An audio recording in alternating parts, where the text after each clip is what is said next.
entender mejor la situación actual, ¿sí? Entonces, empezamos. En nombre del Padre, del Hijo y del Espíritu Santo. Amén. Mis hermanos, ustedes saben que Dios es el único ser que existe por sí mismo y en sí mismo. A veces los niños del catecismo de acá nos preguntan: Padre, Dios nos ha creado, sí, pero ¿quién creó a Dios?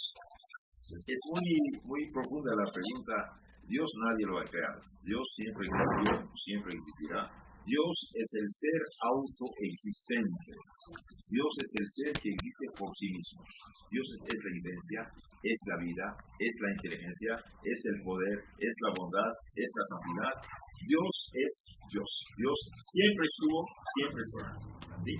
Entonces Dios, por bondad, dice Santo Tomás de Aquino, ha creado las cosas. No por necesidad, por bondad. Porque Dios es la felicidad misma. Quiso comunicar la existencia a los seres, a diferentes seres. Y creó este mundo y este cosmos maravilloso. Mientras más uno lo conoce, más queda uno asombrado. Creó Dios primero los ángeles, y después creó el mundo material, y finalmente el rey del mundo material es el hombre. Ahora, ¿qué diferencia entre un ángel y un hombre? Un ángel es un espíritu puro, es decir, sin materia, creado con inteligencia, con conocimiento de las cosas, con voluntad libre e inmortal. Y dio Dios a los ángeles algo que no es natural de su naturaleza de ángel, les dio la santidad, digamos la gracia. Lo levantó en el estado de gracia a los ángeles. Y creó al hombre, pero el hombre es un poco diferente del ángel en el sentido que el hombre es a la vez espiritual y material. ¿Qué es el hombre? Dice nuestro catecismo. El hombre es un ser racional compuesto de alma y cuerpo. Y en filosofía católica se dice el hombre es un animal racional. Pero no usamos la palabra animal porque el animal bestia es un ser animado, pero racional. La diferencia que hay entre el hombre y los demás animales es que el hombre tiene un alma inmortal. Mientras que los vegetales tienen alma vegetal, que es la organización del esfero vegetal, los animales tienen alma sensible, pero mortal con el ser, mientras que el hombre tiene alma inmortal. A la vez asume la función de vegetal sensible y también racional como los ángeles. Entonces, la diferencia entre el alma, de hecho aquí tengo un pequeño catecismo bíblico apologético, dice que es el alma humana. El alma humana es un espíritu creado a imagen y semejanza de Dios, destinado a animar un cuerpo. Entonces, el alma humana es como un ángel, no lo es, por eso digo perdón, es espiritual como el ángel, pero el ángel es completo en sí mismo, mientras que este espíritu que llamamos alma está destinado a animar un cuerpo, dar vida a un cuerpo, organizar un cuerpo. Y el alma humana adquiere su conocimiento mediante los sentidos, mediante el cerebro, los sentidos, los cinco sentidos. Eso es el plan de Dios. Pero el alma humana, como el ángel, viene recibido de Dios un don que eleva al nivel sobrenatural, lo que llamamos la gracia o la santidad, al orden sobrenatural. Entonces Dios, al crear al hombre, les dio tres tipos de dones. Dones naturales, alma y cuerpo, organismo extraordinario, alma y cuerpo. El organismo del cuerpo es una maravilla, pero ni pensamos, porque estamos tan acostumbrados a disfrutar de esto, ¿no? Mire, por ejemplo, la mano, qué maravilla. Los ojos, los dientes, el cerebro, el estómago, el riñón, el hígado, es algo maravilloso. Y yo no sé cómo puede haber ateos. Cuando me dicen que todo es Dios solito, digo, espere, no, usted no son muy exigentes, aceptan cualquier cosa ligera. El organismo del cuerpo es algo maravilloso. Pero lo que es más maravilloso todavía es el alma que anima el cuerpo. Por ejemplo, el alma ve con el ojo, el alma oye con el oído, el alma piensa con el cerebro, etc. Ahora, el alma humana, dice el ser humano recibió tres dones naturales, alma y cuerpo. Unos dones añadidos que llamamos preternaturales. Por ejemplo, antes del pecado original no había muerte, no había sufrimiento, dolores. Y había perfecto orden y equilibrio entre alma y cuerpo. El cuerpo estaba totalmente sumido al alma y el alma a Dios, y no había guerra contra animales. Los animales respetaban al hombre como trabajadores de la tierra. Este don era añadido por parte de Dios, un don añadido. Pero Dios había dado un don todavía mucho más grande, más hermoso, más extraordinario, el don de la santidad, de la gracia, el don de la vida sobrenatural. La gracia es algo divino que nos hace hijos de Dios, como la luz en la lámpara. Lo que el alma es para el cuerpo, la gracia es para el alma. El alma sin cuerpo, el cuerpo sin alma es cadáver. ¿Sí? Que bien, el alma sin la gracia es cadáver espiritualmente hablando, la muerte espiritual. Entonces, Dios había dado al hombre dones naturales, alma y cuerpo. Dones preternaturales añadidos, perfecto orden, equilibrio, armonía entre alma y cuerpo. Digamos, integridad, inmortalidad, impasibilidad, dominio de los animales. Y Adán había recibido para sí el don de la ciencia infusa, según su estado por ser el primer maestro de la humanidad. Pero estos dones, por muy grandes que sean, son pequeñas cosas en comparación al don sobrenatural, que Dios levanta al hombre al nivel sobrenatural, haciéndolo hijo de Dios, dándole la gracia. Junto con la gracia tenemos fe, esperanza, caridad. Tres virtudes que levantan al hombre al nivel de tener confianza con Dios. Por la fe creemos lo que Dios reveló. Por la esperanza en Él tenemos nuestra confianza. Y la caridad, amar a Dios y al prójimo por amor a Dios.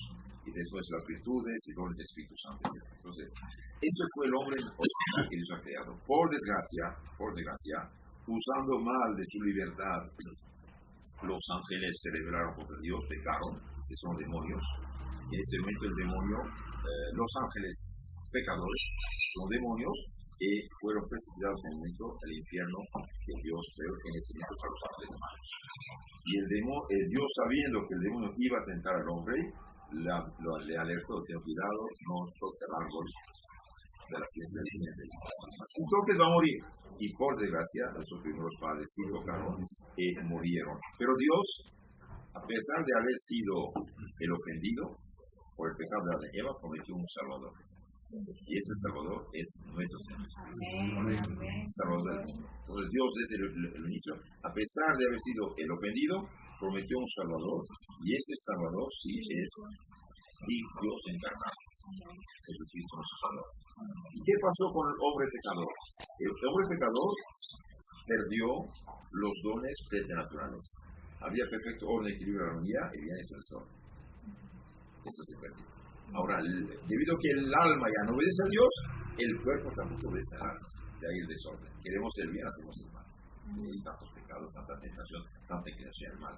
Pero gracias a Dios, ser tentado no es pecado, consentir es pecado. Eso es importante clarificar. Entonces se perdió los dones, no morir, hay muerte. No sufrir, sufrimiento lo hacen de forma diferente.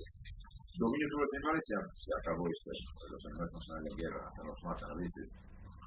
Y el perfecto orden y equilibrio desapareció. Este es del lado pretenatural.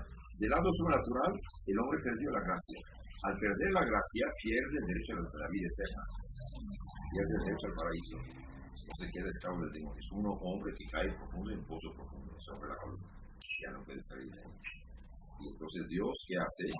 Dios tuvo un plan de la encarnación. Promete un Salvador y una mujer, más bien el hijo de la mujer va a pasar la cabeza de la serpiente. ¿Quién es ese hijo de la mujer?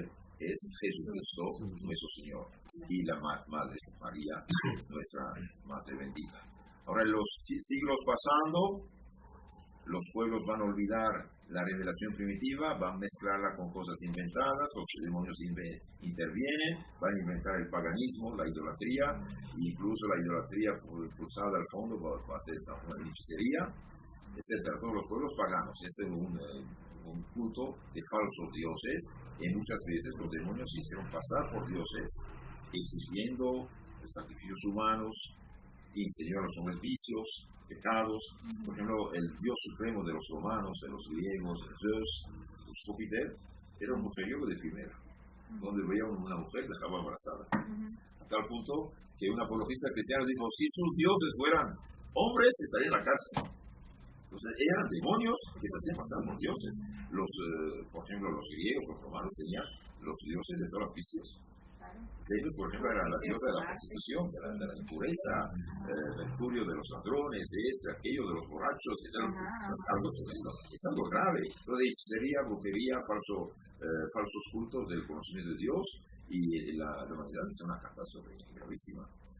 Del lado de Dios, ¿qué hace Dios? Dios prepara un pueblo, tuvo que escoger uno, Abraham, Isaac, Jacob, para preparar la venida del Hijo de Dios encarnado. Y esto lo anuncia siglos y siglos antes, mediante el pueblo de Israel, que está destinado a preparar la venida de Cristo.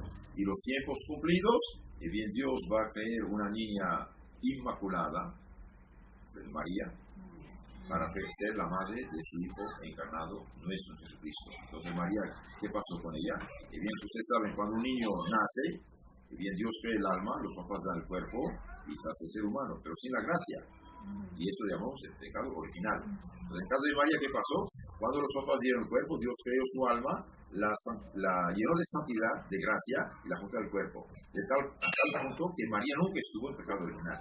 Por eso le llamamos la Inmaculada. Esto es la Inmaculada. Nunca estuvo en pecado original. ¿Por qué? Porque al momento de crear su alma, Dios la llenó de gracia y después la juntó al cuerpo. ¿Por qué? Porque la que iba a aplastar la cabeza de la serpiente, tiene que ser libre de todo pecado, claro, y del imperio del demonio. Que María crece, se da de novia a San José, y en ese momento de noviazgo el ángel viene a anunciarla que va a ser la madre del Señor.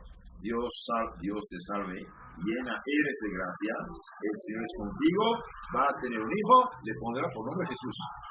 Y me dice, pero estoy prometida, pero no tengo esposo. Y ahí el ángel le explica la parte de Dios, que Dios mismo va a crear este niño en su ser, milagrosamente, por obra y gracia del Espíritu Santo. Y cuando dijo María, he aquí la sierva, la esclava del Señor, bien, Dios Trinidad crea un alma humana, la llena de gracia y de santidad, y después el Verbo encarnado, que siempre existió, sabiduría divina, se junta en esta alma y cuerpo y forma la persona de nuestro Señor Jesucristo. Dios y hombre en mismo tiempo. Jesucristo tiene dos naturalezas, humana y divina. Pero una persona divina. Es humanidad divina, pero una persona, dos naturalezas. ¿Por qué se hace hombre el Hijo de Dios? Bien, para rescatar a los hombres. Dios promete perdón, pero exige reparación. La reparación que Dios exige, ¿quién va a poder hacerla? Nadie. ¿Por qué? Porque Dios es infinito, el pecado es infinito. Entonces, Dios da a los hombres la posibilidad de reparar. Al hacerse hombre, Jesucristo nuestro Señor, bien, es instrumento de la divinidad, pero todo lo que hace tiene un mérito infinito. Entonces, nuestro Jesucristo durante 3 años prepara los apóstoles, prepara a los discípulos, les da su doctrina, su enseñanza, su ejemplo, y finalmente va a cargar con la cruz y clavar el pecado a la cruz y libertarnos, muriendo por nosotros como una víctima. Les aconsejo este libro, Historia de la Pasión de Jesucristo, del Padre Luis de la Palma. Es una maravilla este libro. Medita la pasión de su Señor, del Jueves Santo al Sábado Santo. Todo el Evangelio meditado, es una maravilla, después lo vemos si quieren. Entonces, nuestro Señor sí sufrió por nosotros. Nuestro Señor fue nuestro Redentor, nuestro Salvador, nuestro Fiador. Él dio su vida por nosotros, en nuestro lugar. En la cruz Cristo veía a todos y cada uno de nosotros. A todos y cada uno de nosotros nos veía, hizo dar su vida por nosotros, murió por nosotros y nos mereció el perdón, la redención, el rescate en la cruz. San Pablo dice, me amó y dio su vida por mí. Cristo en la cruz veía cada uno de nosotros. Quiso rescatarnos, quiso dar su vida por nosotros para merecernos el perdón, la redención, la salvación. Por eso lo llamamos nuestro Salvador, nuestro Redentor. Jesucristo es nuestro Salvador porque nos salvó del pecado. Es nuestro Redentor porque nos redimió de la más grande de las esclavitudes, que es la esclavitud del pecado. No hay más grande miseria que la miseria del pecado. Entonces Cristo en la cruz veía a cada uno de nosotros y dio su vida por cada uno de nosotros. Entonces, pero no estábamos ahí cuando murió. Cuando Cristo murió, no estábamos ahí. Entonces, ¿cómo la salvación de Cristo llega a nosotros? Y bien, la salvación de Cristo llega hacia nosotros mediante los santos sacramentos. Es importante saber eso. Es importante. Dos, pues el Hijo de Dios se hace hombre, muere en la cruz para los hombres, merece globalmente la salvación para todos los hombres, pero los hombres no estaban ahí. Entonces, ¿qué pasa? Y bien, va a inventar unos medios divinos que van a comunicar como 7 canales esta salvación de Cristo. ¿Y quién va a administrar esta salvación a cada alma? Es la iglesia que Cristo mismo fundó, no cualquier iglesia. Hoy hay muchas iglesias. Cristo fundó una y única iglesia, y única y exclusivamente a esa iglesia que él mismo fundó, confió sus poderes y la misión de predicar, de enseñar, de bautizar, de santificar y comunicar la salvación de nuestros hermanos. Es importante. Hoy hay una confusión tremenda. Cada quien roba la Biblia de la Iglesia Católica y empieza a predicar y hacer lo que quiere. Eso no vale. Nuestro Señor no confió su mensaje, su autoridad, a un libro mudo. Confió a hombres en carne y hueso. Tú eres Pedro, y sobre este pie estaré mi iglesia. Pedro me ama, sí Señor. Pastorea mis ovejas, pastorea mis corderos. 3 veces pide. San Juan 21, ¿se acuerdan? Entonces, Cristo nos da su mensaje. Cristo nos da, merece la redención. Pero esa redención no queda en el aire. Nuestro Señor deja las cosas organizadas. Al resucitar nuestro Señor, ¿qué hizo? La primera cosa que hace nuestro Señor, al aparecer los apóstoles, come con ellos, da prueba que es Él, y después sopla sobre ellos diciendo, reciben el Espíritu Santo. A quienes perdonan sus pecados quedan perdonados. A quienes tienen que tener San Juan, capítulo 20, 22, 23. Entonces allí Cristo da el día de la resurrección el poder a los apóstoles de resucitar las almas, de rescatarlas al poder y a las garras del demonio mediante la confesión de los pecados. Cristo, antes de subir al cielo, manda a los apóstoles a predicar, enseñar y bautizar. Entonces les da misión, autorización de predicar en su nombre, bautizarlos en su nombre y enseñarles su doctrina. Vayan, prediquen, enseñen a todas las naciones, bautícenlos en nombre del Padre, del Hijo y del Espíritu Santo, enseñándoles todo cuanto os he dicho, ni más ni menos, todo cuanto. Entonces no podemos enseñar otra cosa que el que Cristo nos ha comunicado. Y los apóstoles que hicieron, para ser breve, fueron donde quiera predicar, enseñar, bautizar y dejar lugartenientes, dejar sucesores. Es importante saber eso también. Los apóstoles no dejaron un libro mudo para que cada quien haga lo que quiere con él. No, dejaron hombres en carne y hueso. Timoteo dice, guarda el depósito. 1 Timoteo 6:20, ¿se acuerdan? Guarda el depósito, lo que te ha confiado. Timoteo dice, no imponga ligera la mano sobre cualquiera, dice, no es el Espíritu Santo, autoridad cualquiera, para que no tengas parte con sus pecados. Timoteo dice, 2 Timoteo 2:2, Timoteo, lo que recibiste de mí, comunícalo hombres aptos para comunicarlo a otros. Y San Pablo, cuando se despide de los presbíteros y obispos de Éfeso, ¿qué dice? Dios os ha construido obispos, es decir, supervisores de la iglesia que consiguió con su sangre. Cuídense ustedes y al rebaño. De los apóstoles vemos que sí dejaron lugartenientes. En el capítulo 15 de los Hechos, 20 por ahí, el Concilio de Jerusalén, dice los apóstoles,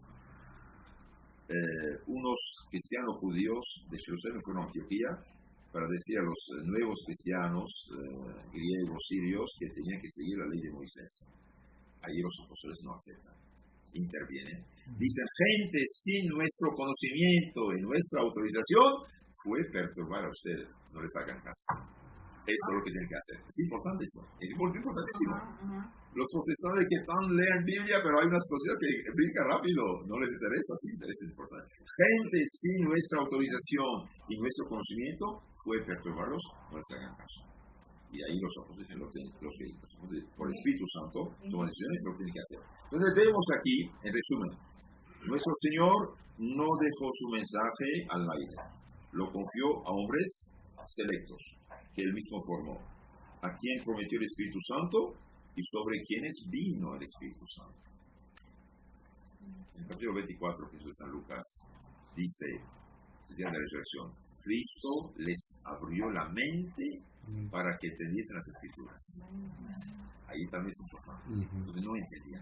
De Cristo confía su mensaje, su autoridad de predicar, de enseñar, de bautizar, de guiar el rebaño a los apóstoles que eran sacerdotes desde el Jueves Santo. Cuando Cristo dijo a los apóstoles, hagan esta memoria mía, les daba poder consagrar su cuerpo santo. Cristo dio el día de la resurrección a los apóstoles el poder de perdonar los pecados. Capítulo 20, versículo 22. Reciben el Espíritu Santo, a quienes los pecados quedan perdonados y a quienes tienen quedan retenidos. Y del siglo I al XXI siempre en la Iglesia Católica se comunicó este poder a los sacerdotes. Cristo deja a San Pedro, otra vez lo restablece jefe de su iglesia, pastora el rebaño, las ovejas y los corderos. Los apóstoles van a dejar el lugar, y se dice, van a formar presbíteros, obispos y diáconos. Y los apóstoles, fíjese, cuando ven que gente sin autorización suya predican, ¿cómo intervienen? De una manera muy enérgica. Hablando de los predicadores no autorizados por la legítima iglesia, San Pablo dice, estos tales son falsos apóstoles, obreros engañosos que disfrazan apóstoles de Cristo. Y no es maravilla, el mismo Satanás se disfraza de ángel de luz. También sus ministros. Entonces tacha de ministro de Satanás a los predicadores no autorizados. Un apóstol es un enviado. Para ser enviado hace falta que alguien lo envíe. Es un embajador. Entonces, hablando de que estos predicadores no autorizados son falsos apóstoles, ¿por qué? Porque no recibieron autorización de los apóstoles. Ahora, del siglo I al XXI, en la iglesia fundada por Cristo, siempre tuvimos obispos, sacerdotes, presbíteros, digamos padres también, y diáconos. Del siglo I al XXI hubo una jerarquía sagrada en la iglesia que Cristo fundó. Y esta iglesia que Cristo fundó, ¿cuál es? Porque hay miles actualmente de iglesias. Bien, tenemos que tener una demostración rigurosa, lógica, histórica, bíblica y lógica. 1. Cristo no escribió una Biblia. No escribió. Ni mandó escribir. En los primeros 20 años de la iglesia, más o menos, no hay Biblia escrita en el Nuevo Testamento. Bautizan, confirman, celebran la misa, oración del pan, casan, dan el Espíritu Santo, pero no hay nada escrito. Y hablando del Espíritu Santo, vemos cuando el diácono Felipe evangelizó a Samaria, bien, San Pedro y San Juan, apóstoles, van a imponer las manos, confirman, dan el sacramento de la confirmación, dan el Espíritu Santo, y no cualquier laico, no cualquier va a dar confirmación, son los apóstoles. Y los lugares de los apóstoles son los obispos actualmente en la Iglesia Católica. Entonces los apóstoles predican, bautizan, confirman, casan, celebran misa, fracción del pan, y ordenan sacerdotes, obispos, presbíteros y diáconos. Entonces todo, el sistema sacramental está todo ahí.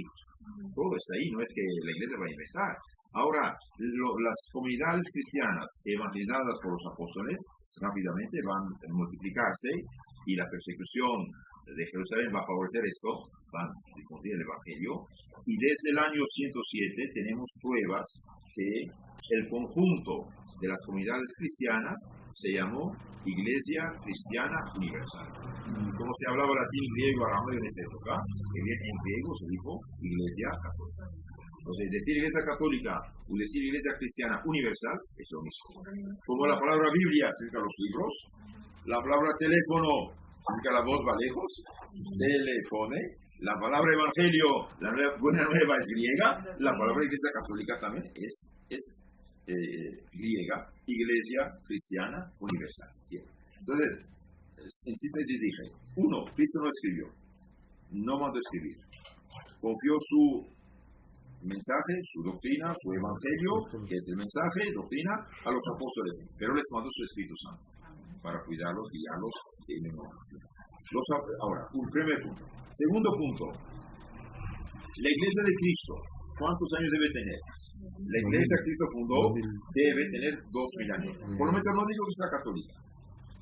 Lo sabemos que es, pero estamos haciendo una demostración lógica. La iglesia que Cristo fundó debe tener al menos 2000 años. ¿Por qué?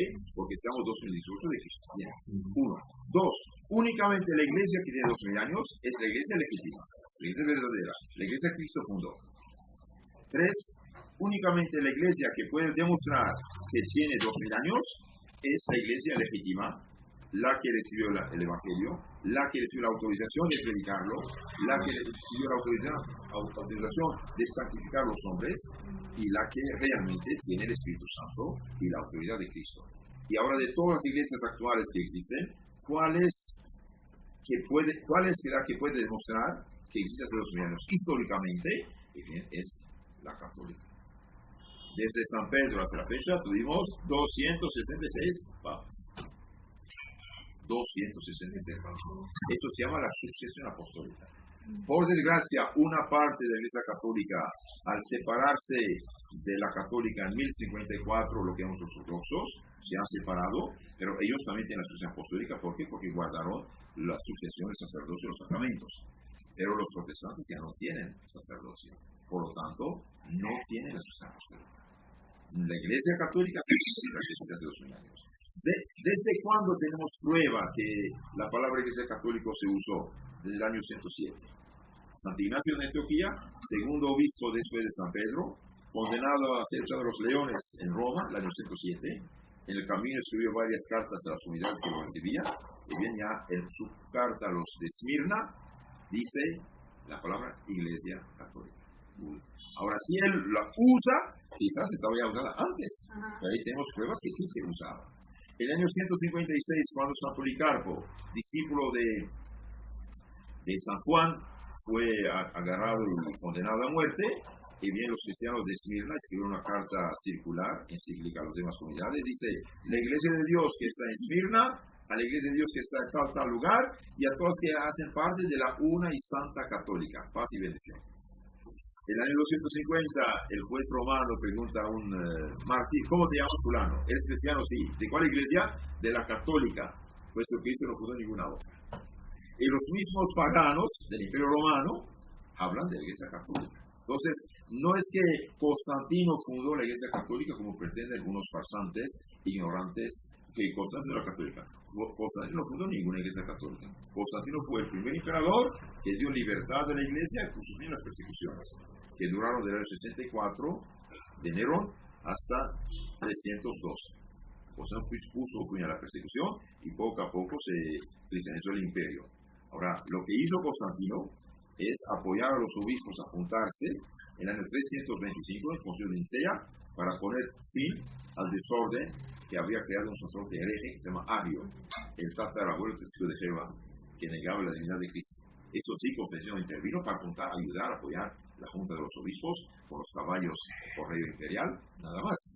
Bien, dije, la iglesia debe tener 2000 años. Bueno, segundo, la de 2000 años es la verdadera. La historia prueba que la católica tiene 2000 años. Ahora, nosotros desafiamos a las comunidades protestantes de demostrarnos la lista de sus jefes, desde San Pedro hasta la fecha. Ninguna puede dar lista. ¿Por qué? Porque no existían.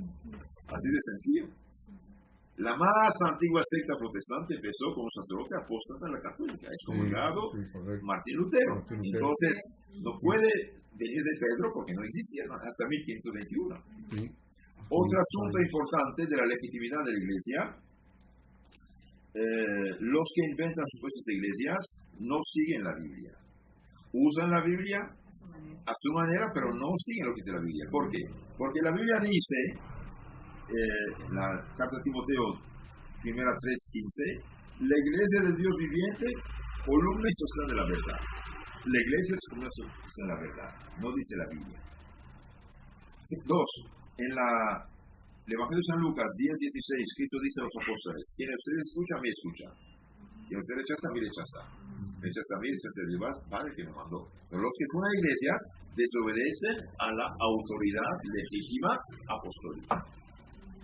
El obispo de Roma, que llamamos Papa, y los obispos de la Iglesia Universal Católica, sea en Oriente, sea en Occidente. ¿Sí? Entonces, hay una obediencia formal al Evangelio. Otro argumento: ellos dicen, yo sigo solamente la Biblia. Bien, por desgracia, o gracias a Dios más bien, Biblia y Iglesia son inseparables. Es la Iglesia que escribió la Biblia, el Nuevo Testamento. Es la Iglesia que nos garantiza que ese libro es santo y inspirado por Dios, vienen los apóstoles. Entonces, rechazar la iglesia y aceptar la Biblia, no hay ninguna garantía de veracidad. ¿Qué garantía tiene el protestante? Que este libro no fue manipulado durante 1500 años. Porque la iglesia católica lo tenía. Entonces, Biblia y iglesia son inseparables. Rechazar la iglesia católica y apostólica y servirse de la Biblia que esta misma iglesia ha escrito y comunicado durante siglos es ilógico. Cristo, por ser Dios, es sabio y prudente, no dejó la Biblia como manzana de discordia. No dejó una Biblia muda, manzana de discordia, dejó una autoridad. Quien no se escucha, me escucha. Quien no se rechaza, me rechaza. Fundó una sola iglesia, dejó un representante, Pedro y sus sucesores, y los demás apóstoles, claro, obispos. ¿Para qué? Bien para predicar, interpretar, defender su mensaje evangelio contra los manipuladores de la Biblia. Segunda Pedro 1:20, ¿qué dice San Pedro? Hay gente, dice, que de una manera imprudente tergiversa las escrituras por su perdición. Pobrecitos, ¿no? Es como un niño que toma un cuchillo muy afilado, se corta. Gravísimo. La Biblia en manos de los fundadores de sectas no puede defenderse, no tiene boca para desmentir las falsas interpretaciones e injustas acusaciones. La Biblia no habla, la hacen hablar. Por ejemplo, cuando dice en Lucas 10:16 que no se escucha, me escucha, esto no se aplica a un pastor protestante, no se aplica al testigo de Jehová. No se aplica a cualquier fundador de secta, se aplica únicamente a la autoridad de la iglesia católica que Cristo mismo fundó. Es importante esto, es importante.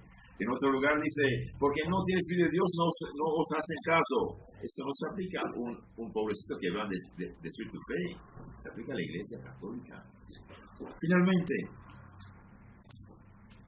¿cuál es la iglesia verdadera? Hemos visto, la iglesia verdadera debe tener 2000 años. Y únicamente desde 2000 años es la fundada por Cristo. La historia dice que la católica tiene 2000 años. Cristo no dejó Biblia más la discordia, dijo que dejó una autoridad y finalmente, según el Evangelio, la iglesia debe ser una santa, católica y apostólica. Y se dice romana porque San Pedro y San Pablo murieron en Roma, dejaron autoridad ahí, y cargo de predicar el Evangelio al mundo. Bien, ahora, la iglesia es una, eso no es bíblico. ¿Sí? San Mateo 16, 18. Tú eres Pedro, y sobre estas piedras daré no dijo mis iglesias, una. Santa, Cristo es santo. Los apóstoles fueron santificados. Y los apóstoles les dio un Espíritu Santo para santificar, bautizando, confirmando y alimentando con el pan de los ángeles. El que come mi cuerpo y mi sangre tiene la vida eterna. Entonces, una santa. Es católica. Sí es católica, porque Cristo dijo, vayan, prediquen a todos los pueblos. Todas las naciones cristianas son una iglesia cristiana universal, mundial, internacional. Pues sí, es católica. Ahora, los que dicen, sí, para la palabra católica no está en el Evangelio. Es correcto, pero lo que significa sí está. También la palabra Trinidad no está en el Evangelio. Un día un testigo de Jehová me dijo, la Trinidad no está en el Evangelio. Dije, toma San Mateo 28, 19. Bautízame del Padre, del Hijo, del Espíritu Santo. Padre, 1. Hijo, 2. Espíritu Santo, 3. ¿Quieres 3 o 4? 3, Trinidad. Ahí está la vida. La iglesia es una santa, católica, es decir, católica en el tiempo y en el espacio, cuidado. Dios no quiera una secta actual apoyada por el anticristo y sus secuaces puede tomar un nivel mundial. Esto no cambia nada, no cambia nada. No es católica, ¿por qué? Porque le falta el tiempo, el espacio y el tiempo. Desde los apóstoles hasta la fecha. De ahí la cuarta condición, la iglesia es apostólica, es decir, viene de los apóstoles. Por ejemplo, en este país, ¿la iglesia es apostólica? Claro que sí. ¿Por qué? Porque los primeros sacerdotes y primeros obispos que venían a predicar el evangelio aquí fueron mandados por obispos que sacan su origen de los apóstoles. Uno consagró al otro, Como un padre comunica la vida a su hijo, ¿sí?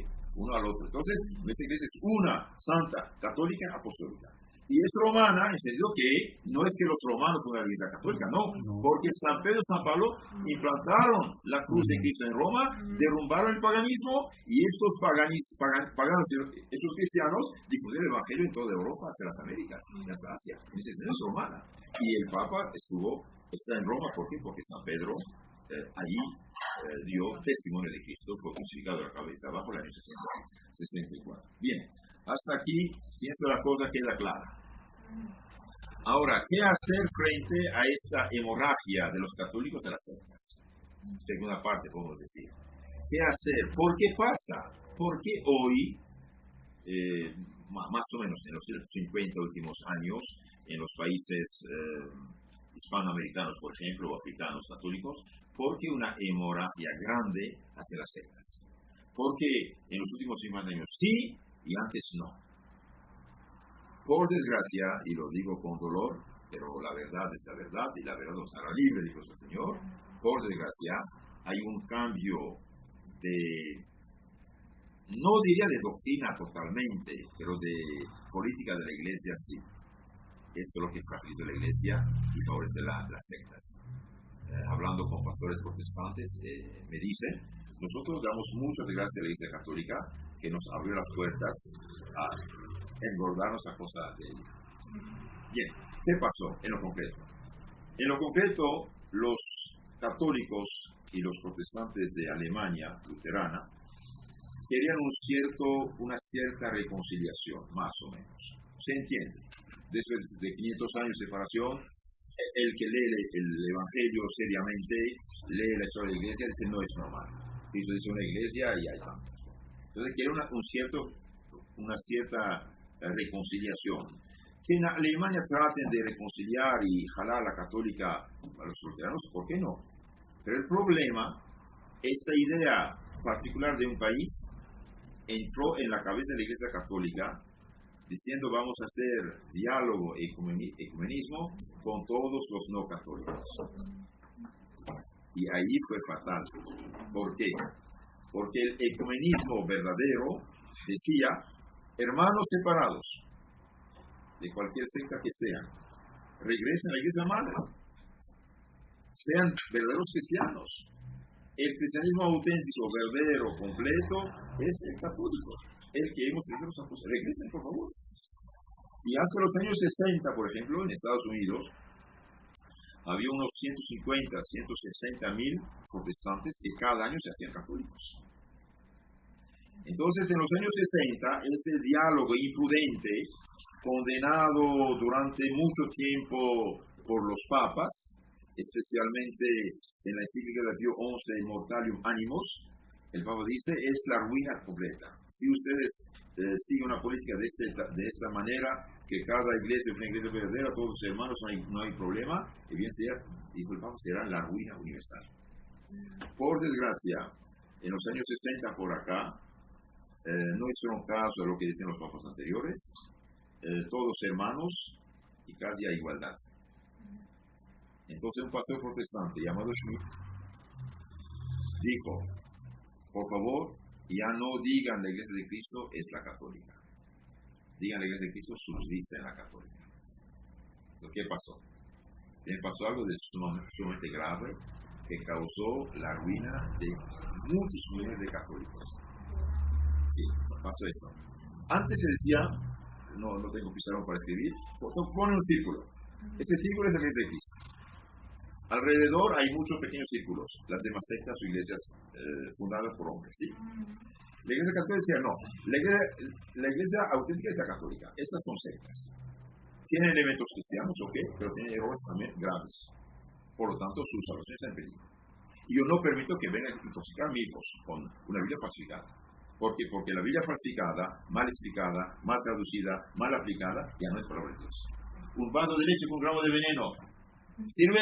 No. Entonces la Iglesia Católica durante todos los siglos dijo, fuera de la Iglesia no hay salvación. ¿Quieren salvarse? Regresen. Los que están fuera de la Iglesia están en peligro.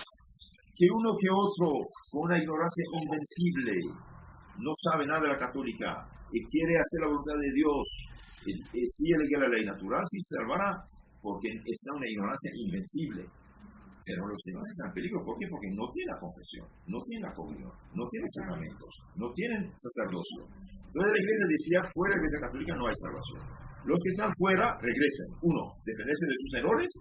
Y dos, tratar de convertirlos para que se salven. Y bien, este pastor Schmidt dijo, no digan la católica es la Iglesia de Cristo, digan la Iglesia de Cristo subsiste en la católica.